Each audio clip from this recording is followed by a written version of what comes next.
Avval xabar berganimizdek, Navoiy davlat korxonasida futbol bo'yicha bosh direktor kubogi turniri start olgan edi. Ushbu turnirda korxona boshqarmasi va uning tarkibiy bo'linmalarida mehnat qilayotgan ishchi xodimlardan iborat 18 ta jamoa o'zaro bellashishdi. Qiziqarli va murosasiz bahslarga boy bo'lgan turnirda har bir jamoa o'zlarining bo'linmalari sharafini munosib himoya qilishdi.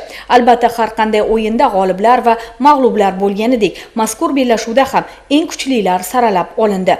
Hakamlar hay'atining yakuniy xulosasiga ko'ra eng ko'p 48 ball to'plagan va butun turnir davomida 53 marta raqiblar darvozasini aniq nishonga olgan Zafarobod kon boshqarmasining 3-sonli gidrotexnologik koni jamoasi birinchi o'rinni qo'lga kiritdi. Shu munosabat bilan Ko'nemex tumanining Zafarobod shaharchasida turnir g'oliblarini taqdirlash marosimi ham bo'lib o'tdi.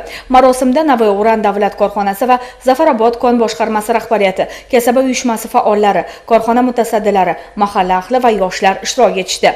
Birinchi o'rin sohibiga turnir kubogi va tegishli miqdordagi pul mukofoti sertifikati tantanali ravishda topshirildi. Navoiy korxonasi bosh direktoriga katta rahmat. Shunday sportga shunday qarayaptilar. Sexlar o'rtasida ana 18 ta jamoadan birinchi o'rin oldik. Jamoalarimizga rahmat qatnashgani uchun. Bunday sport turlari ko'payaversin. Mana o'zimizda basketbol o'tkazilyapti, voleybol sport turlari juda ko'payapti. Taassurotlar juda yaxshi. Bitta emas, ikkita pola qurildi. Mana maktabimiz, o'zbek maktabimiz, Qozon maktabimizga polalar qurildi. U uchun ham katta rahmat, polalar ko'payapti. Shunga yarasha jamoalar yaxshi o'zini ko'rsatyapti, qiziqishi ortib boryapti. Sport jamoaga sog'lik beradi, hamjihatlik beradi, birdamlikni beradi, do'stlikni beradi.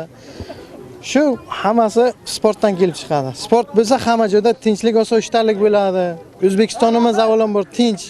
Shu uchun mana shunday sport turlari o'tkazib, shuncha stadionlar qurilib, yoshlarga, bizaga nisbatan shunday yaxshi ekan-ku, shunday o'yinlar o'tkazilyapti. E'tibor berilyapti. Shu uchun hammaga rahmat.